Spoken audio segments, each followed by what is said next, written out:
Got a boat, do you hear me? Or am I naive when I bleed? Hello and welcome to Mark Prey and the Hunters podcast series, episode 4, Hunters' Sonic Weapons. This episode strips back the layers of sound to find the heartbeat of the music. Today we're venturing deep into the sonic landscape of Mark Prey and the Hunters. From the bluesy, grit-soaked swagger of their 2008 debut CD, Taking Their Low Road, to the expansive atmospheric textures of their most recent 2026 EP, Still Breathing. Mark Prey's band has always been more about than just the songs. It's about crafting an audio landscape that hits you right in the chest. But as any listener knows, the Hunters aren't just a name, they're a precision engineered rhythm section. And today we're pulling back the curtain on that engine room. We're thrilled to be joined by two of the most versatile musicians in the fold, David Brooks and Brady Oglesbee. David is a man who locks down the low end and paints the room with color, bringing the mastery of his bass, vocals, and keyboards to every track. Whether he's anchoring the groove or adding those intricate melodic textures that give the band its signature depth, his presence is the glue that holds these records together. And sitting behind the kit, we have the force of nature that is Brady Oglesbee. From the driving propulsive percussion on songs such as Orion Sky, Smoking Music, and Carry Me Away, to the nuanced dynamic interplay of the latest releases. Together, David and Brady have been the secret audio weapons in the Mark Prey sound, transforming raw compositions into the high-octane, soul-searching rock that defines this band. So strap in. We're dissecting the gear, the grooves, and the stories behind their sound. This is Hunters' Sonic Weapons, Episode 4, with David Brooks and Brady Oglesbee. Hey guys, how we doing tonight? Hey, Mark. Pretty Doing good, great. So, to begin, we're going to be talking about several different albums and names and so on. We've got, let's see here, the EPs and the signals. I think actually right now, I'm going to ask you, Mark, since you are the lead hunter, you are Mark Prey. You wade us into these waters in which we shall swim. I certainly feel fortunate to have everyone that's part of this, and a couple guys that aren't here that have been a huge part of the Mark Prey and the Hunter sound, and it's not only the sound, but we've also incorporated the images, the likenesses of David and Brady, and even Mark we've used on some of our videos. So we've sort of, I guess you could say that we've grown into something much larger than just the music, although, the music is really kind of the key and it's kind of the base of what we do. And, because it's who we are. We are musicians that love what we do. And I think that really shows as you listen to these songs. As a matter of fact, one of the songs that I understand that Brady wanted to talk about was Orion Sky. And Mark, maybe you should give us a little bit of a background on the original idea for not only the song, but the entire record. Right. Well, the thing was, since I was a kid and my brothers were into astronomy and everything, and of course, we all know Orion, the constellation out in there in the northern winter sky. And I thought, oh, wait a minute, Mark Prey and the Hunters, and there's Orion the Hunter. I just thought, well, geez, we ought to capture that and see if there's anything we can do with that. And I mentioned it to you, Mark. Right. What do you think? And he's like, well, yeah, write some stuff. And he says, I'll just start working on some music here, and you come up with some concepts or whatever. So we did just that. And what was your original feelings on that, Mark, as you delved into it? Well, Pictures in the Sky was a culmination of um, I had I was going through a lot of changes in my life at that time. I just lost my, I'd lost my mother, and I had lost, and my career was changing from the high tech stuff I was doing. I was starting to work with Brady, which was really, really energizing for me. And it's just Pictures in the Sky was a very, very special kind of um, a transition for me. It was really the first time I'd seriously recorded drums with Brady. And Brady, I'd be interested in what you thought of that period. Well, that was pretty impressive. I mean, we were down to the micrometer on some of those mic placements, and some of the way you put things together as far as distances and everything. It was quite impressive, and then it just got better and better and better and better, and pretty soon it sounded professional.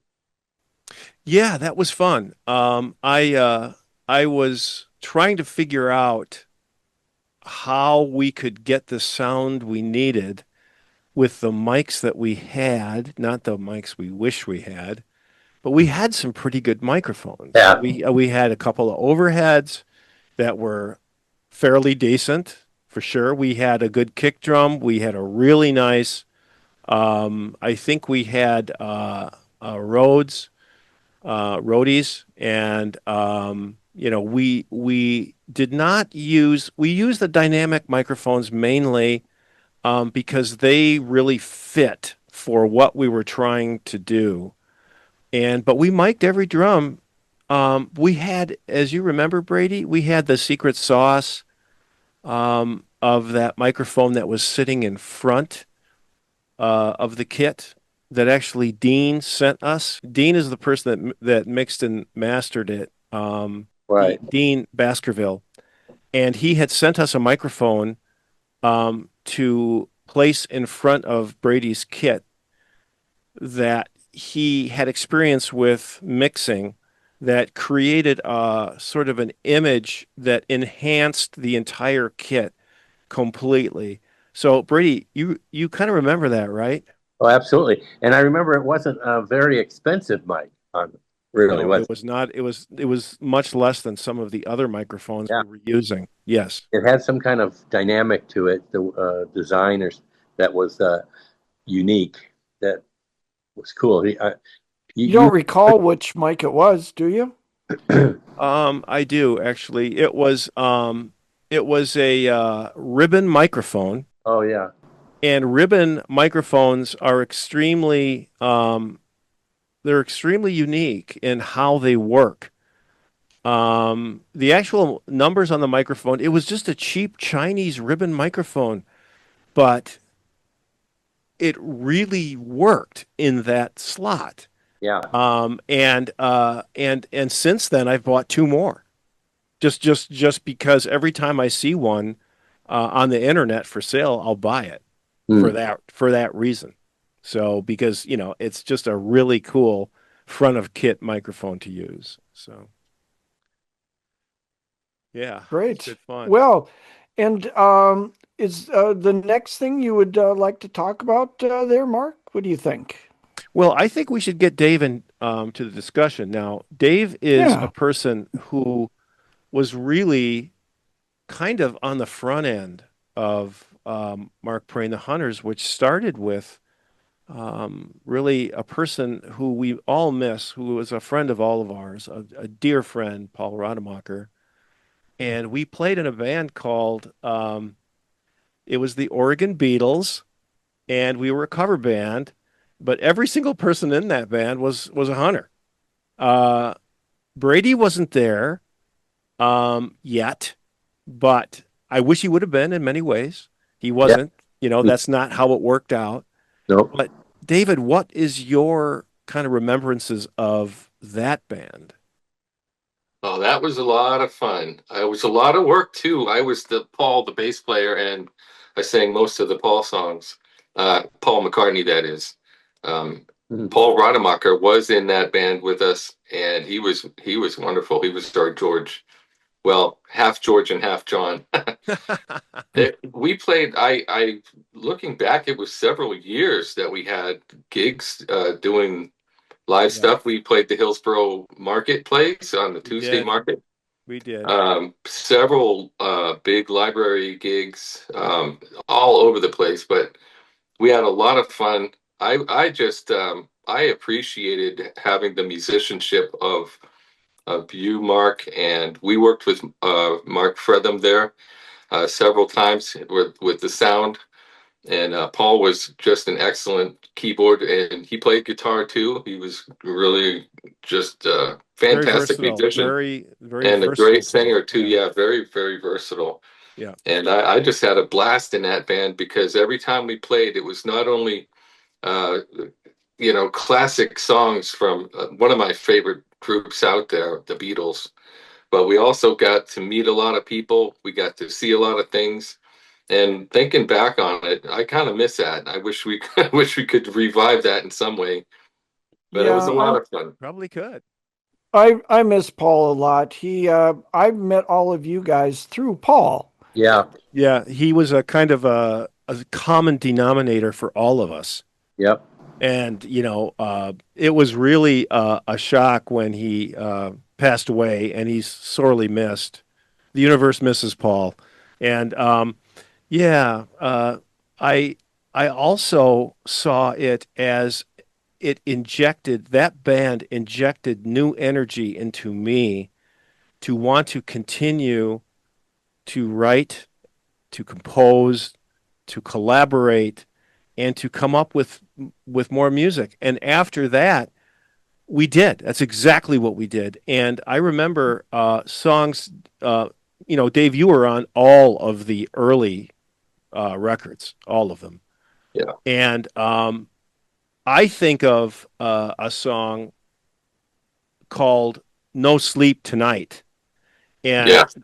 and because your vocals just really, and your keyboards on that just really kind of made that song good. I think we should listen to a little bit of that song right now.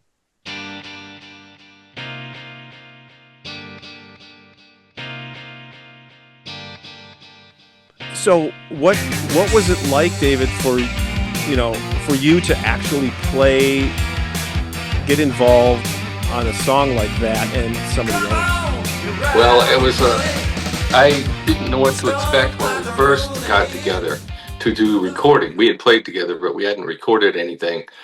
When we did finally get together, I'm used to a lot of, different working with different types of people and different ways of going about things. And some people are real tight on it. Some people are relaxed. Some people are just play whatever. Mark, you were very organized, and I really appreciated that because time is limited. We only have a few, maybe 4 or 5 hours at a time in those earlier sessions, sometimes a little more. But Mark, you'd have a lot of the parts already, kind of worked out what you wanted to hear, what you wanted to have happen. And I did layer after layer of harmonies and a lot of vocals and keyboards, and it was great to work with you, and especially those early days because you were so organized. And it was, for me, it was a breath of fresh air. I was energized, and I was able to go and do a lot more, having that direction, and that it really made the sessions a lot easier for me. Yeah, and I enjoyed doing those sessions too because I really had a confidence when we started, that you would not only do the parts correctly, but you would do them with a lot of heart and soul, and it would have, you were a very quick study. Yeah, And, that's the way I roll. on songs like No Sleep Tonight, songs like Bow to the King of Fools, which was another great song, that the keyboard part that you came up with on that particular song, I thought was really, really cool and very, very special. Maybe we should listen to a little bit of that one right now. I got a real bad deal with the monkey. because I see what the monkey do. So get a grip and do something. Beautiful. That was awesome. Well, and it was fun. I think that the thing about a couple of these songs we're talking about, going back to Brady, there were two songs that we wanted to talk about, Brady.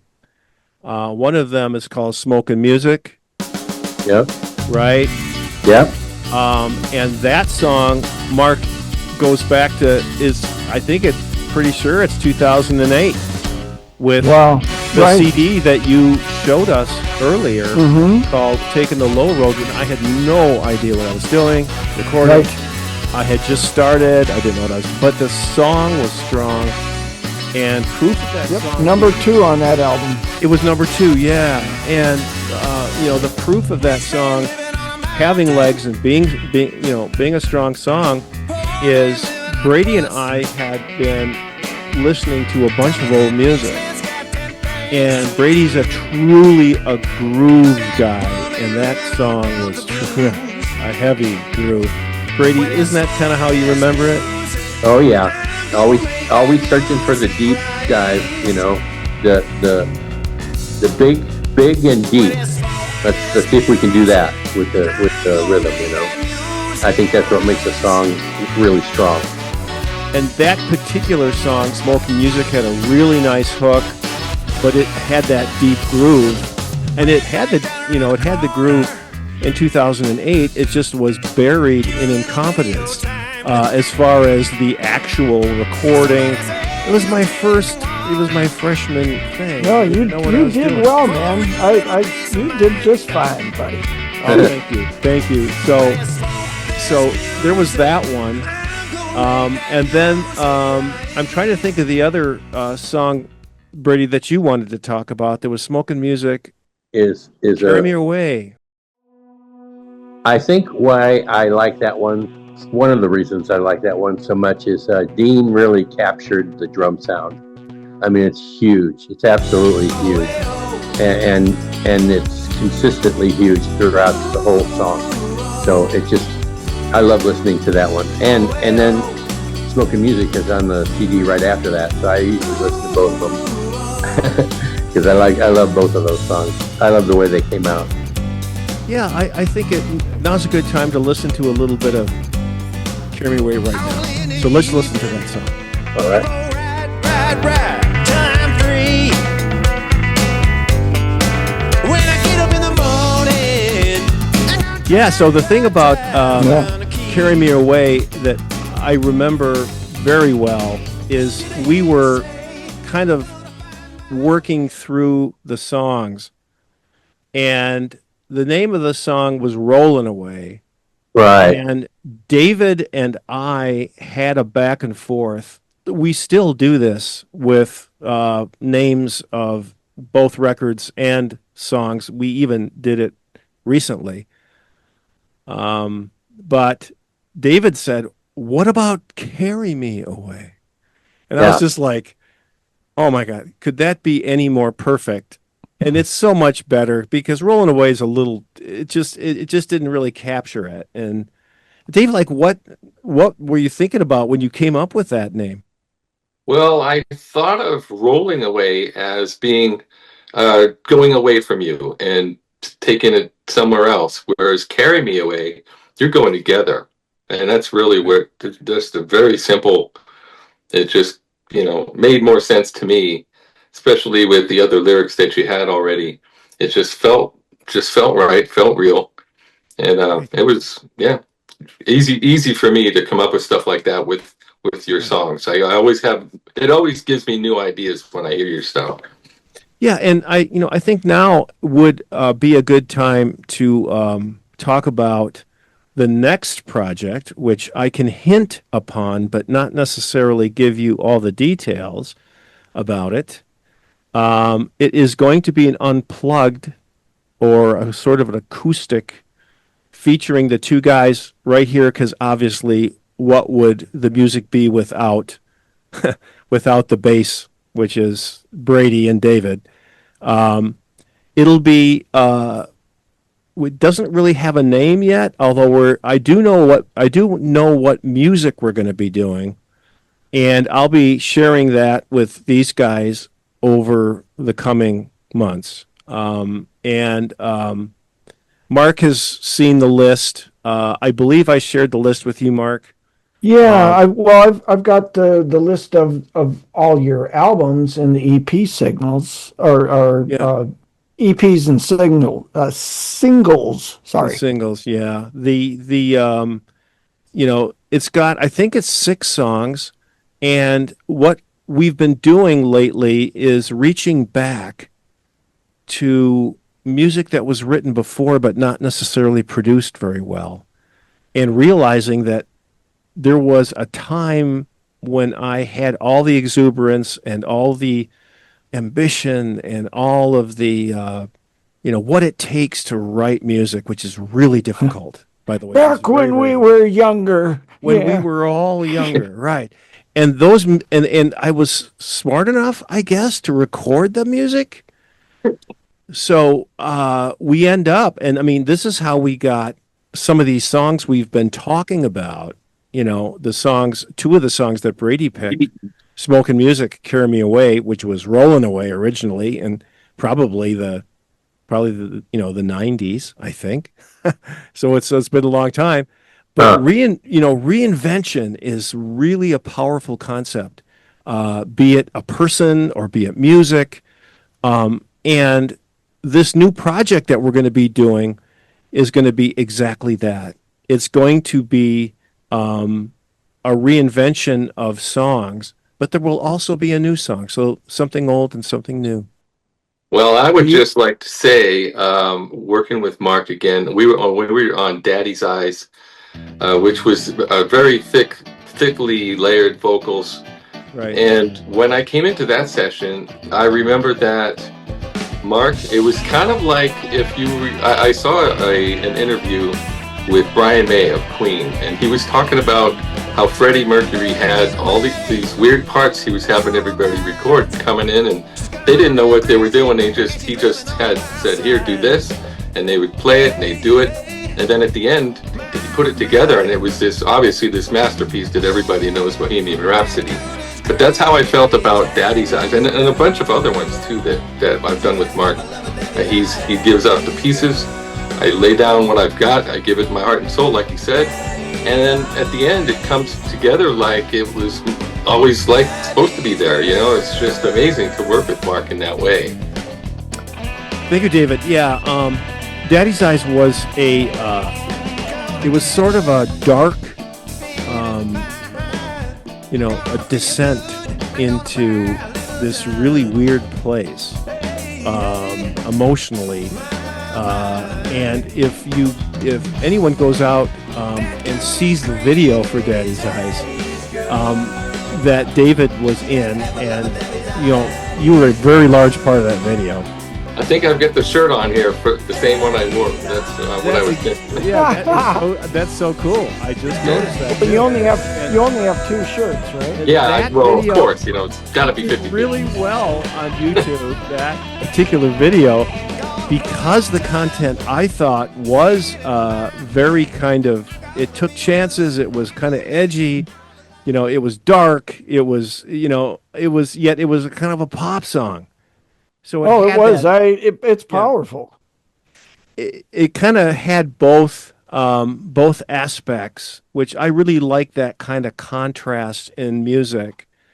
If you have a very dark theme, and then you have a really kind of a poppy sounding song, and you get some of that. Brady's choice of Orion Sky is kind of like that too, because that's a battle. Orion was a warrior, and he was a really kind of a tough guy, right? I mean, the storyline behind that song is also true. It's a big contrast, similar to to Daddy's Eyes in that way, right? And so I've always liked the fact that you can have a nice sounding song and really dark lyrics, and vice versa. Yeah. What I like about Orion Sky is what you did with it with the lyrics, where you basically Orion Sky, it calls to me. You were basically, it was like you see it up in the sky and it called to you, and I thought that was wonderful. Being Mark Prey and the Hunters, and then Orion up there, and the legend behind that Orion the Hunter back in the God, it is a Greek god, I believe, obviously going way back in the constellations. Yeah, there's a whole bunch of them. A whole bunch of those guys, and a couple of those songs talked about some of the others. And that was one of the records that actually had kind of a theme to it. And I had heard that many times, that a lot of records that people do, they're like a collection of disparate type of songs with different ideas. That record was not like that. It was it was kind of like that Rush record, Mark, that you love so much, 2012. It was, it had a theme to it, right? And that really showed through in the audience reaction that I got from listeners. They were like, we really loved the fact that this is just not a collection of songs. These are ideas. I thought that was really impressive too, coming in as I did to do the record. That's really neat. You really did it. A theme, what do they call it? A complex album, concept. Concept, yeah. It was a concept album, and that's exactly how it was meant to be. And I think Mark had a lot to do with that. Well, and kudos to you inspired the artist that did the album artwork. He was inspired by it, and he said, "Hey, Mark, I'll do this for you because, man, I like this."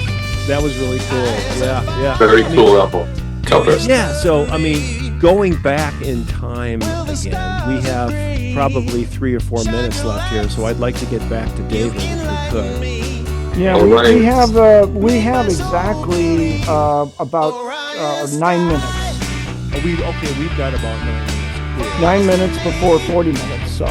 Well, I would like to add on to Orion Sky, and actually that whole album, I was really pushed with the vocals on that one because I wanted it to be clear and straight, and yet powerful. And I really was challenged by the vocal, especially on Orion Sky. Right. It was at near the top of my range, and like I said, I was going for a specific sound because I had picked up what you were putting down, Mark, and I was trying to emulate what you were feeling about it. And I really wanted to punch it. So if you listen to that track again, keep that in mind because it was a challenge for those vocals. Yeah, that's the one thing I really liked about working with David and his vocals is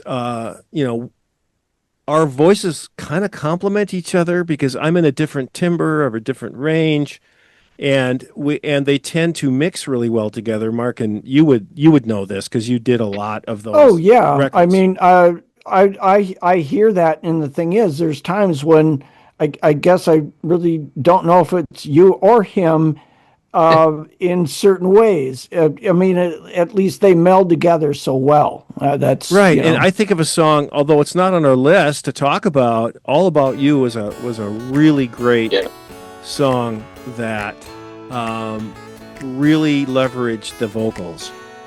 Yeah, and, that was just fun to do. Just fun. Plain fun. And I would love to do that one again with Brady, just because it would give it that new power.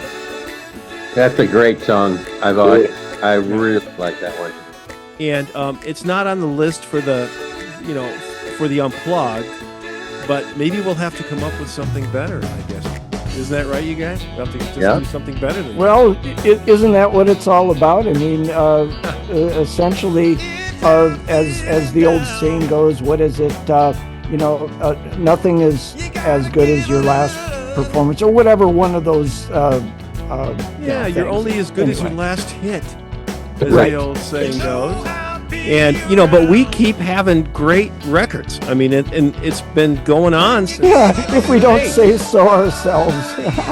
Well, I mean, but that's what we're here to talk about. Exactly. And obviously we're promoting ourselves, which is part of the purpose of this. But anyway. Yeah, I mean, it's also we want to just like you read in the intro, Mark. We want to pull back the curtain on the people that really create the layering and the and the the sounds that you hear.